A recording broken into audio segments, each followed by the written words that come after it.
आपण पाहताय आसरा मीडिया, वाचाल तर वाचाल।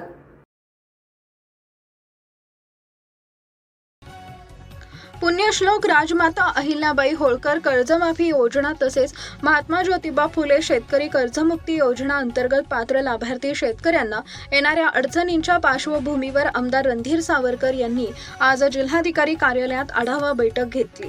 निवासी जिल्हाधिकारी यांच्या दालनात झालेल्या या बैठकीला महसूल विभाग, कृषी विभाग, विविध बँकांचे अधिकारी तसेच शेतकरी उपस्थित होते। कर्जमाफी संदर्भातील शासन आदेशांची अंमलबजावणी, पात्र शेतकऱ्यांच्या प्रलंबित प्रकरणांचा निपटारा तसेच बँकेकडून येणाऱ्या अडचणींवर सविस्तर चर्चा करण्यात आली। यावेळी आमदार रणधीर सावरकर यांनी पात्र शेतकऱ्यांना कर्जमाफीचा लाभ वेळेत मिळावा, कोणत्याही प्रकारचा अनावश्यक विलंब होऊ नये तसेच प्रलंबित प्रकरणांवर तातडीने कार्यवाही करण्यात यावी अशा सूचना संबंधित अधिकाऱ्यांना दिल्या।